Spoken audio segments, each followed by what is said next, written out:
원자력 발전 기초. 원자력 발전소를 먼저 설명하겠습니다. 과연 우리나라 원자력 발전소 APR-1400은 어떠한 구조를 가졌을까요? 한국전력기술에서 만든 APR-1400 홍보 영상을 보도록 하겠습니다.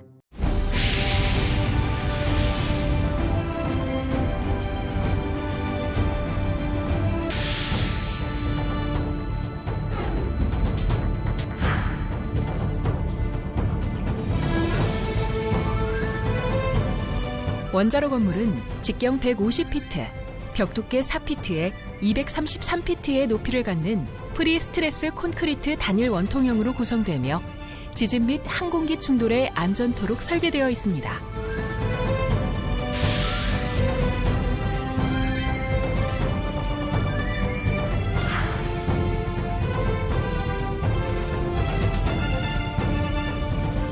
보조 건물은 4계열 안전계통에 적합한 4분면 분리 개념을 적용하였습니다.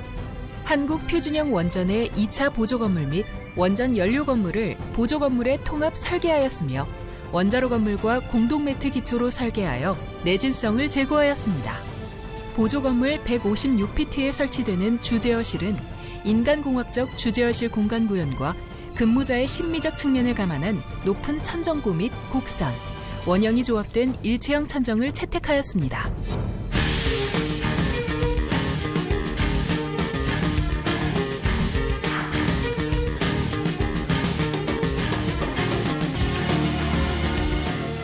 터빈 건물은 지하 1층, 지상 3층으로 구성되며 원자로 건물에 대한 방사성 배치 형태로서 보조 건물에 인접한 장방형 형태로 구성되어 있습니다. 터빈 건물 135피트에 설치되는 주요 기기는 증기 발생기로부터 공급되는 고온, 고압의 증기를 팽창시켜 기계적 에너지인 회전력으로 변환하는 터빈과 변환된 기계적 에너지로 발전기를 회전시켜 전기를 생산하는 발전기가 설치됩니다.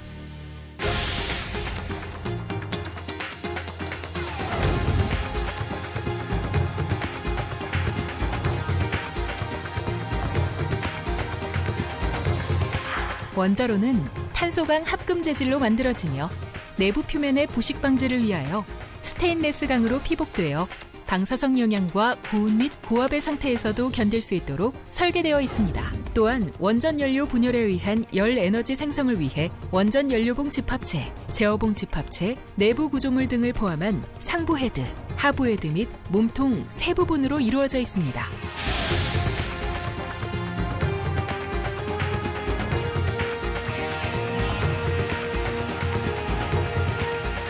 증기 발생기는 원자로의 노심에서 발생된 열을 1차 측 냉각제를 통해 2차 측의 급수를 증발시켜 증기를 만든 후 터빈으로 유입시켜 전기를 생산합니다.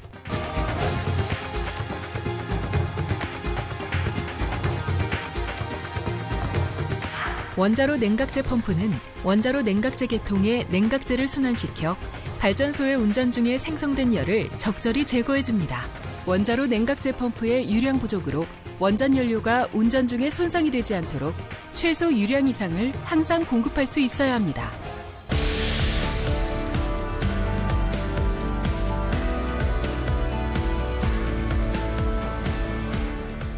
가압기는 수직 원통형 압력용기이며 원자로 냉각제 계통의 압력을 유지하고 발전소의 운전 상태가 바뀌는 경우 원자로 냉각제 계통의 최적 변화를 보상해줍니다.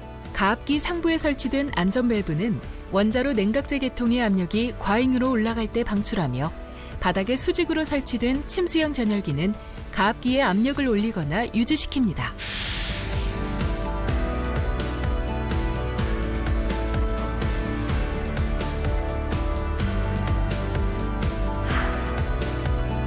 원전 연료 저장 수조는 표준 원전에서 원자로 건물 외부에 위치하고 있는 원전 연료 제장 전수 탱크를 원자로 건물 내부에 설치하는 설계 개념으로 장기 냉각 운전 시 단일 냉각 수원의 지속 제공으로 안전 주입 신뢰성 제고를 위하여 원자로 건물 하부에 환형으로 설치합니다.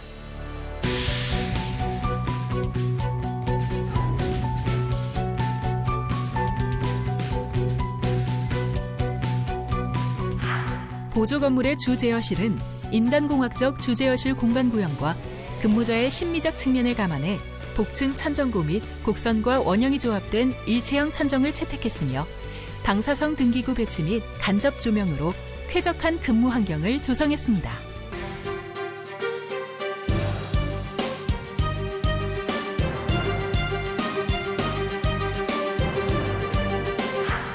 터빈은 증기 발생기로부터 공급되는 고온 및 고압의 증기를 팽창시켜 기계적 에너지인 회전력으로 변환하는 장치이며 많은 에너지를 가지고 있는 고온 고압의 증기는 터빈을 통과하면서 회전자에 부착되어 있는 날개들로 에너지를 전달하여 기계적 에너지인 회전력을 얻게 됩니다. 한 대의 고압 터빈과 세 대의 저압 터빈이 직렬로 설치됩니다.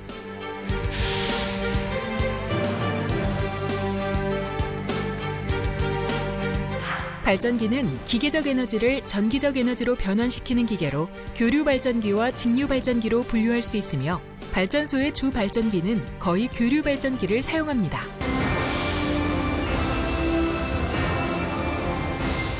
원자력 발전 계통을 보면 원자로와 증기 발생기로 구성되는 1차 계통. 이것을 핵 증기 공급 계통이라고 합니다.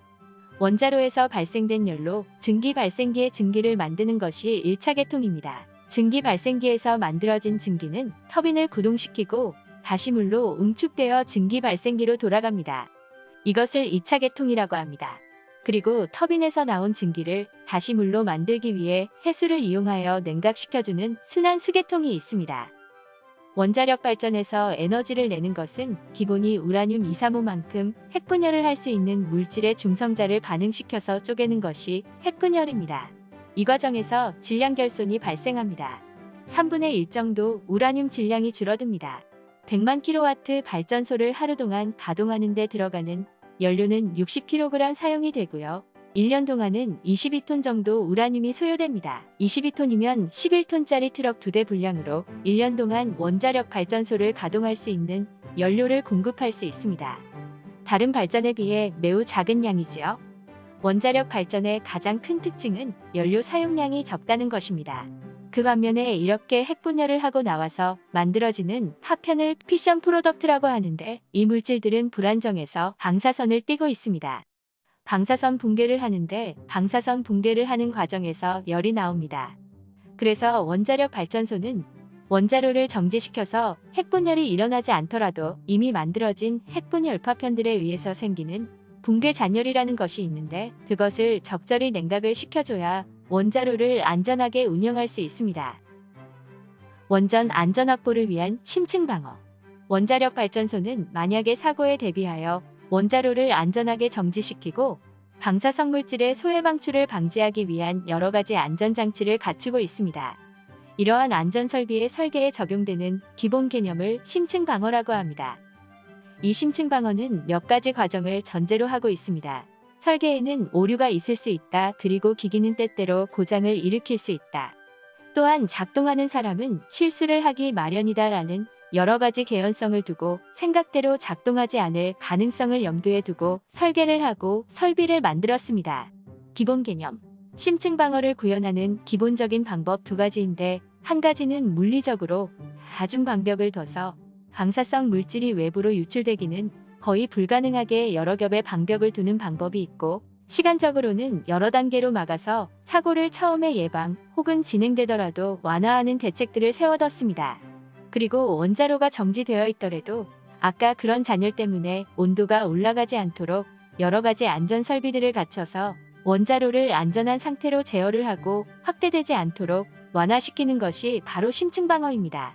그 중에서 중요한 것은 물리적 다중방벽인데 5개의 방벽이 있습니다. 첫 3개는 해결료 소자가 UOF 세라믹으로 유업 재료로 되어 있어 화씨 2900도를 넘어야 녹는 고온 재료로 되어 있고 그리고 그 안에서 방사성 붕괴를 하는 해결료 파편들이 이제 이동하지 못하도록 되어 있는 것이 첫 번째 관문이고 그 다음에 그런 소자들이 피복관 안에 들어있는데 그 피복관을 밀봉을 잘 시켜서 가스 형태로 발생되는 핵 관련 생산물도 방출이 안 되도록 되어 있습니다. 가장 중요한 것은 원자로 용기 두께가 25cm 정도 되는 철판으로 만들어서 압력도 견디고 방사성 물질의 유출도 온도가 올라가도 잘 차단할 수 있도록 하고 바깥에는 원자로 외벽 건물을 1.2m 두께로 해서 아주 정밀한 철근 콘크리트로 만들고 그 내부에는 6mm 두께의 철판으로 라이너를 둬서 혹시 이 안에서 원자로를 빠져나온 방사성 물질이 밖으로 빠져나가지 못하도록 기밀성을 유지하는 역할을 이 철판이 합니다. 그리고 철판이 안에서 압력을 받으면 밖으로 밀려나갈 수 있으니 그것을 막으려는 역할을 1.2m 두께의 콘크리트가 하고 있습니다. 이 콘크리트는 내부에서 압력이 새는 것을 막는 역할을 할 뿐만 아니라 외부에서도 항공기가 와서 충돌을 하거나 등의 외부 충격으로부터 원자로를 잘 보호할 수 있는 그런 기능도 합니다. 우리나라 원전은 다 5겹으로 방호가 잘 갖추어져 있습니다. 그럼에도 불구하고 사고가 나면, 즉 지진이나 외부 전원이 상실되는 경우를 살펴볼까요?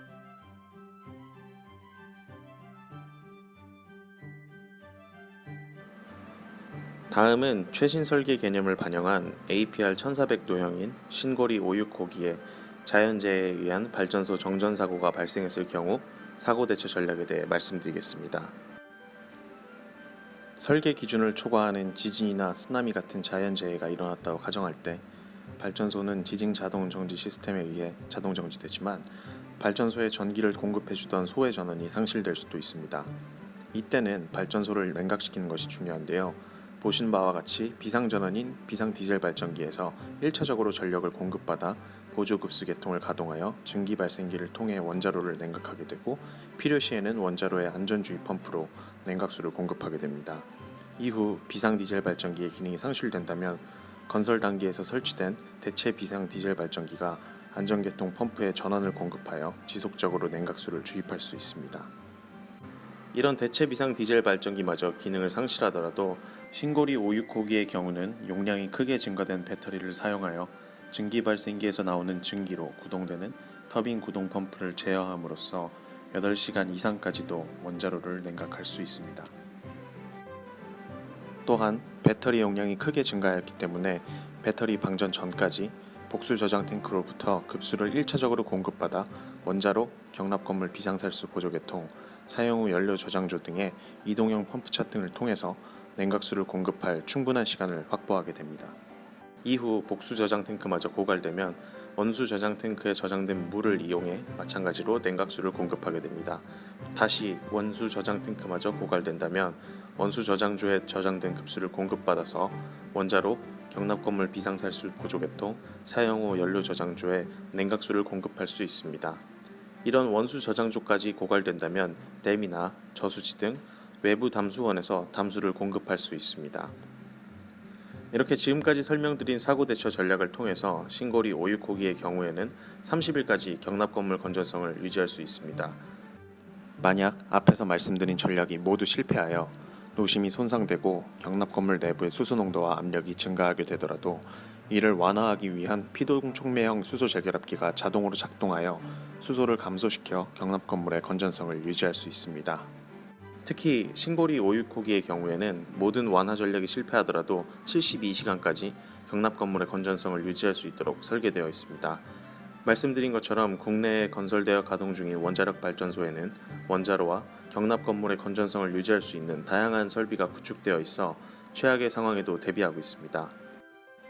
지금까지 원자력 발전소 사고 대처 전략을 말씀드렸습니다. 감사합니다. 아주 안전한 우리 원전, 원자력 발전 기초. 조금은 이해가 가셨나요?